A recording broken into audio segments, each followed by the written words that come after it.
Well, hello, everybody. So usually I say, are you ready for some science? But tonight it's science and beer. And in fact, the science of beer. So two subjects very close to my heart, beer and chemistry, which leads you to beer. So it's absolutely wonderful. We are so honored to have Shane Haggard, Analytical Chemist from SD City College. Who is a regular speaker here, and we're very fortunate to have him. So I know you're just dying to learn about what is in your glass and how it came to be. So without any further ado, the chemistry of beer. Thank you, Hans, and good evening, everyone. So this was kind of an interesting topic for me to do. I was really looking forward to do this because as a chemistry teacher, we teach students all the time in organic chemistry how to make alcohol. All right, if you want to learn how to make alcohol, you take an organic chemistry class. And it's actually very simple. You actually take a sugar and you dehydrate it with some very strong acid, like sulfuric acid, and you can make alcohol through a distillation process. It was really funny when I first was taking organic chemistry. We had to do this lab, I had to make the alcohol and everything. I went to my instructor and said, hey, look, do I really have to do this today? And she goes, yeah, you have to do this. Why would you not have to do this, Shane? I said, well, I'm from Alabama. And that should have been all I needed to say. She goes, so? I go, well, my grandfather had a still in the barn from the time I was born until, much later in life. I know how to make alcohol. Not a problem, all right? She goes, yes, you still have to do the lab. All right, so it's a 4-hour lab. It's supposed to take us 4 hours to do this. I'm done in 23 minutes. I have a 87% yield, and she goes, okay, you must have done something wrong. She goes and tested it, and it's 96% pure. And she's like, you weren't kidding about the still, were you? I'm like, no. I can make alcohol. But the interesting thing is, though, about alcohol is making beer or wine is much different than making alcohol. It's a very different process. And the interesting thing is, when I was doing the research to do this talk and everything, I know about the chemistry behind just making alcohol, but making beer is something a little different. And the interesting thing is, we've been making beer for centuries. These are actual bottles from Greece back centuries and centuries ago. We find recipes where they were making beer and wines and all things, back in ancient Egypt, Mediterranean, Scotland, Greenland. We've been making beer for centuries, all right? Not something very new in a lot of ways. But it's very interesting how we actually make it. Now, the general idea to making beer is you got to make the alcohol. Now, to make the alcohol, you're going to start off with a molecule of sugar, particularly glucose. Glucose is the easiest one to make. All right, glucose we find it in everything. It's just a very basic, simple sugar. It's a 6-carbon sugar. So if you count the carbons here, there's 6 of them. And normally glucose is drawn like this, in a ring. Now the goal is to take this and turn it into ethanol, which is the actual alcohol in alcoholic beverages. All right, notice there's only 2 carbons, all right, and we've lost a lot of things over here. Now, in a chemistry lab, it's really easy. You take really strong acid, sulfuric acid, battery acid, throw it in there with some sugar. That breaks this guy up. Do a couple other little things, and then you distill it, all right? You boil it, and you get the alcohol off. Simple. Do you really want to drink that? No. Probably not.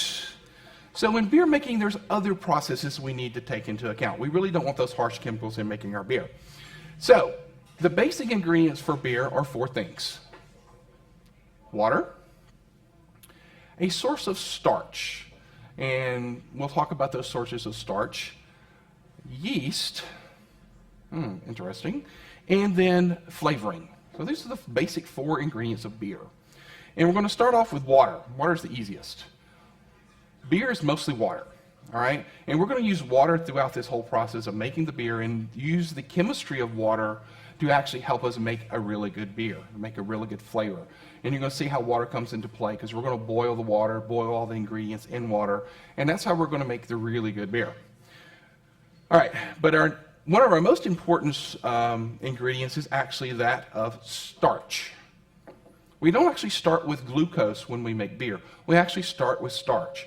And starch is actually a very unique molecule because all you got to do is take a sugar molecule, bind it to another sugar molecule, bind it to another one, and you have a really, really long string of sugar molecules. All right? Now, this is a glucose starch because it's got the 6 carbons, 1, 2, 3, 4, 5, 6. And starch is actually found all over the place, all right? Different types of sugars bound together gives us cellulose. Different types of sugars bound together actually give us some of the stuff in our body, all right?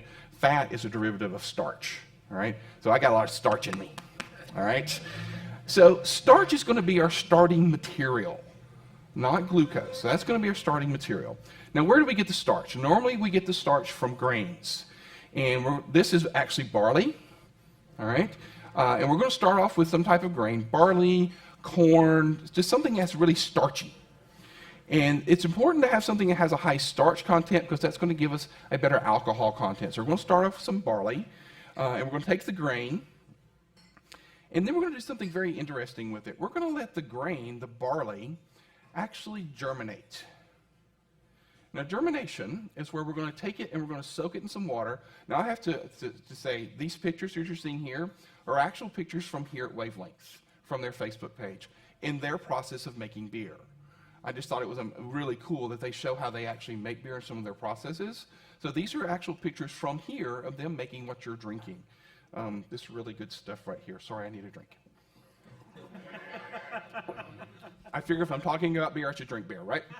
So we're going to take this grain, this is barley, and we're going to get it wet. We're going to soak it. Now this starts a process called germination. Now, in germination, the seed, basically, the grain, is getting ready to actually start sprouting. And in that process, it's getting ready to start using energy that's stored in all its starch. Starch is not a usable energy source. It's just a storable source. So what the grain starts doing in germination is starts making all these different chemicals, like enzymes and proteins and so forth, that it can use to break down starch to make the energy it needs to grow. What we need from it is those chemicals and proteins. So we're going to let it start germinating. And once it germinates for a while, then we're going to mash it up. We're going to break up all those kernels, grind it up and everything to release the starches, release those enzymes, and we're going to throw it in a big vat with some water. Now this process, what's going to be going on now, is those starches that are in the grains, those enzymes, those proteins are going to leach into the water, and we're going to start having the first chemistry in making our beer. All right, this is the first steps of making our beer. So as you can see here, they've got it in here, they've got it all mashed up, they got it watered down there, and, excuse me, we're going to start heating it up at this point. We're going to start boiling it. And this is where I found the most fascinating about making beer, is the actual boiling process and cooking processes of these mashed up barley seeds and stuff. That's after they germinated. All right, so here's a picture of it kind of getting boiling and everything. And the reason it's important for it to be boiling is because, remember those enzymes and proteins I talked about? They only work at certain temperatures. When you actually take a seed and you let it germinate, if you measure its temperature as it's going through its process of sprouting, it actually gets very hot. It actually gets very, very hot, all right? And compared to its size, it's extremely exothermic. It gives off lots of heat. Well, what we're going to do is we're going to artificially do that by boiling. And what's going to happen is all those enzymes that we started out with, that we broke up and it started during germination, are going to become active. And active enzymes are what's going to take that long starch molecule that we can't really use and turn it into something we can. Remember that starch molecule is a bunch of little sugar molecules linked up. Well, those enzymes are going to start breaking that starch into smaller and smaller pieces. So we're going to take the big long starch molecule and we're going to start making little sugar molecules. And then we're going to start leaching out all the sugar into this liquor here. All right, so we're going to get this very, very sweet liquor that is making the glucose we need to make beer. Now, throughout the whole process, you have to be very careful about your temperatures. All right, this is actually, I forgot his name. It's James back there. There he is. All right, he's actually here. Sorry, James, I stole your picture. All right, James is actually here measuring the temperature, as you can see, all right? Because throughout the process, we need to know what temperature we're at to know which actual proteins are being activated and which ones are being deactivated. Because we want them to go in a particular sequence to actually break up the long starch molecules into individual and smaller pieces. Now, this is also the point where we're going to start doing things like adding flavoring, and I'll talk about some flavoring here in a little bit and how this is important right here. But what we actually get is something very interesting when it comes to temperature. Oops. Oh, yeah, that's the right picture. So if you have, when you're getting towards the end, you're at the last stage of cooking it. There's a temperature range in the last few stages. There's a low end of that range and a high end of that range. And depending on where you stop, actually influences the alcohol you get at the end. I didn't know this. This was really fascinating to me. If you stop at the low end, you actually get an enzyme called beta amylase. It's the active component. Beta amylase actually makes your beer more alcoholic, makes more alcohol, but your beer is not as full-bodied. Now, if you let it go to the higher end of that range, you actually get beer that is less alcoholic, but richer in body. So temperature plays a big role in whether or not your beer is, let's see, this is the wheat, which is what? 5.1 versus the others that are like 11, okay? I'm doing the 5.1 since I'm talking. Sorry, it's good beer, all right? But we haven't quite got to the point yet where we're making alcohol. We've just got a really, really sugary water right now. The actual making of the alcohol comes from something kind of unique. Now, back in the early days when they were actually learning, back in those centuries and centuries ago, you know, people were making fermented fruits and juices and wines and so forth.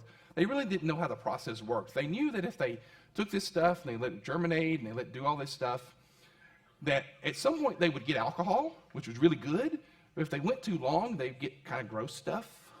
They really weren't sure of the process.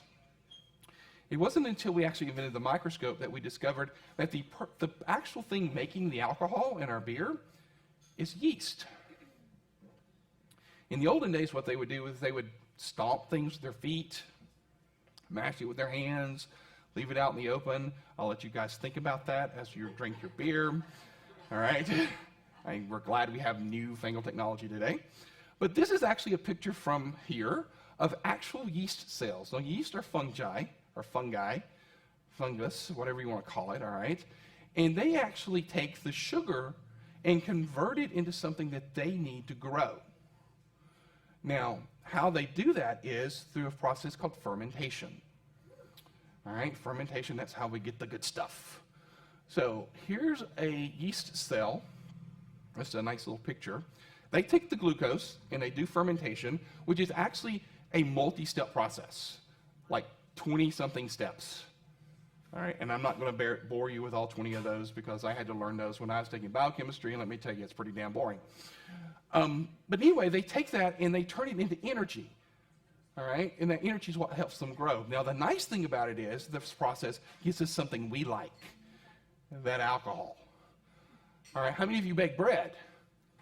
All right, well, the same thing happens here. You actually get CO2, so it helps gives us the rising of bread. So this is the process that yeast does to actually turn that glucose we made from all that starch into an alcohol. Now, the process is really kind of interesting because the process of going from glucose to alcohol has a common step to every living thing on Earth. And that step is called glycolysis. Now, glycolysis is a unique step because what we do is we take glucose and we split it down the middle. And we get two molecules of something called pyruvate. It's that guy right there. So notice you can see where it looks like we did split it up. There's 3 carbons. Imagine 3 carbons on this side. We split it up into pyruvate. And then yeast goes through fermentation to give us alcohol and carbon dioxide. Now, this is where the differences end. Yeast fermentation is in an environment that is oxygen lacking. All right, there's no oxygen in that environment. We, on the other hand, do something different. We could do what's called homolytic fermentation, which gives us lactic acid. How many of you have ever worked out a long time or a long run, lifting weights or something, and your muscles are sore? Because you've made up a buildup of lactic acid. All right, so that's the difference between the two. So yeast does this to give us the alcohol. We do this. I read a very interesting article. There is a condition that is found in mammals where the lining of the stomach and then in the intestines is screwed up, where it doesn't do this, where it does this instead. So anytime a person eats something like a carbohydrate like bread or pasta or anything that has a starch source, they make alcohol in their gut. Now this might sound great. It kind of sounds good to me. It's like, I want some beer, let me go eat some bread, okay? The problem is if you eat too much starch, then you make too much alcohol and you go into alcohol poisoning. It is actually a serious condition, okay? And it does have to be controlled, but I just thought it was very interesting. If you have this condition, I need a beer today. Oh, let me go see some bread. All right, speaking of beer, more beer. Beer. Sorry. So this is the whole process of making beer. Now there's actually more to it at this point. Now we've got the alcohol made. But there's some other ingredients that I haven't talked about yet, all right? One ingredient is what we talk about for flavoring. At this point, if you went and drank the alcohol in there, it would be super sweet, all right? Because in the process of doing this alcohol is actually a sugar alcohol, and it's a very sweet alcohol. To counteract the sweetness, we used hops to help counteract that sweetness, give flavor, all right? Hops is unique as well. And they're not quite sure why hops does this. All right, so remember we was talking about just a minute ago, in olden days, when you wanted to make alcohol, you took your grapes, you threw it in a big barrel, you got in there, hopefully after you washed your feet, and you got in and you stomped around, right? So you can just imagine what's in those grapes. Hops has a unique property. Hops is actually an antibiotic. One of the dangers in making beer and making alcoholic beverages, with yeast especially, is you could get an introduction of bacteria. Now some people like that. That's how you get sour beers. But if you want to avoid that, you want to find a way to not get bacteria in your product. Hops is a natural antibiotic. It also gives us a nice flavor. The other thing is hops also inhibits oxygen fermentation. So it actually helps yeast make the alcohol because it doesn't let that lactic acid fermentation happen. So hops is a really cool component, it gives us a nice flavor. But other ways we can get flavor is with something like an orange peel or grapefruit or something like that. So during that process of boiling, one of the things they can do is they can throw things in, like the peels. What else? You've got the hibiscus. You've got different things you can flow in there. As it's boiling, things called essential oils. How many of you have heard of essential oils? Essential oils are also called flavins because they add flavor. And these get leached out, and they actually get incorporated into the process of the yeast of making the alcohol, and as a result, help give flavor to beer. So if you want something that has a citrus flavor, there's some citropils in there, and that flavin or essential oils are going to get incorporated into what you're drinking. That's why they have all these wonderful flavors. Mine, by the way, is Octave Orange. It's the best. Speaking of Octave Orange. So, when you're talking about the chemistry of beer, all right, making alcohol is really simple. I can do it in the lab all day long with my chemistry students, and we do, all right? When you're actually making beer and making really good beer, there's a lot more chemistry behind it because you're actually talking about biochemistry, which is the chemistry of those organisms and how they're doing processes, the organic chemistry that's going on. It's actually a very, very intense process chemically to make that wonderful glass that you're having. And considering I'm talking about beer and wonderful glasses, I really think it's time to enjoy some good beer. What do y'all think? Cheers.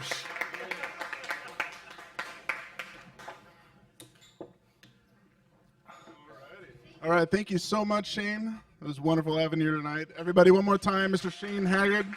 Appreciate it very much. Right on. So, right on. Thank you so much for coming in, everybody. We do all kinds of different science talks all the time here, which you probably know. And we also do certain events when the opportunity arises. And this Sunday evening is said opportunity. Did you know there is a total lunar eclipse? That's going to happen Sunday evening, right after sunset.